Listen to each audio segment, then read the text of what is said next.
Jeg vil i denne video vise, hvordan du kan lave automatisk bankafstemning med lille bogholder.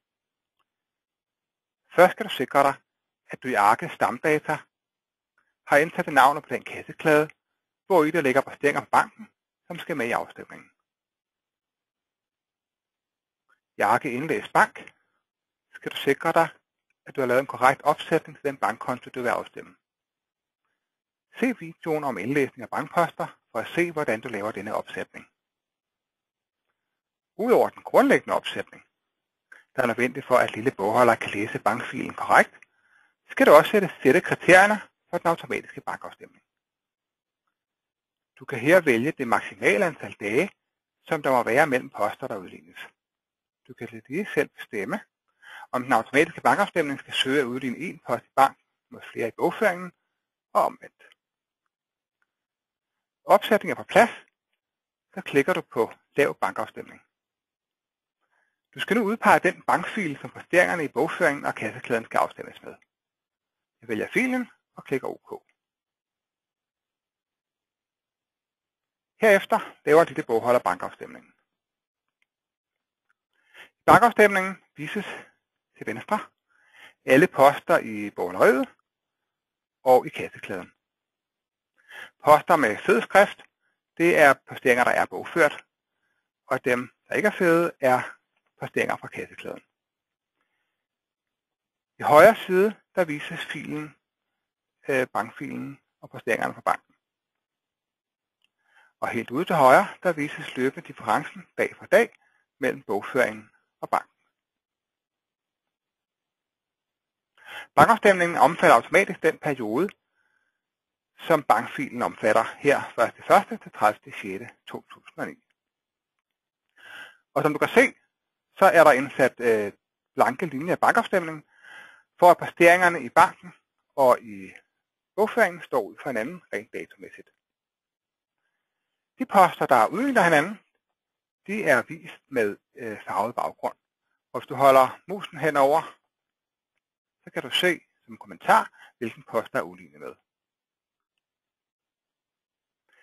Poster, hvor der er udlignet mod mere end en post, vises i en anden farve.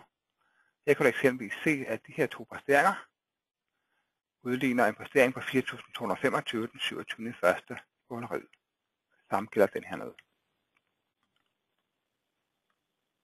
Og poster, som ikke har kunnet udlignes, de vises uden farvet baggrund.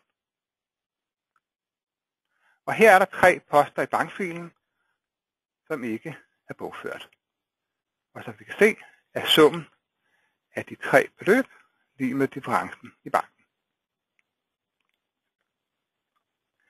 Jeg vil nu gerne have overført de 3 poster til bogføringen. Jeg sætter derfor kryds ud for de poster, jeg gerne vil have, at lille bogholder skal overføre til kasseklæden. Jeg har krydset af, og så klikker jeg på knappen Overfør markerede posteringer til kasseklæden. Der er nu overført 3 poster til kasseklæden. Jeg vil nu åbne kasseklæden for at se de 3 posteringer. Se hernede i bunden, der er de 3 posteringer sat ind.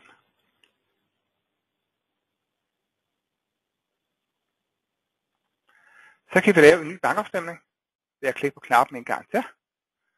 Så henter den de nye posteringer ind i bogføringen inden for kasseklæden, og nu kan vi se, at banken stemmer. Du kan gemme bankfilen, som du vil, som alt andet Excel-fil.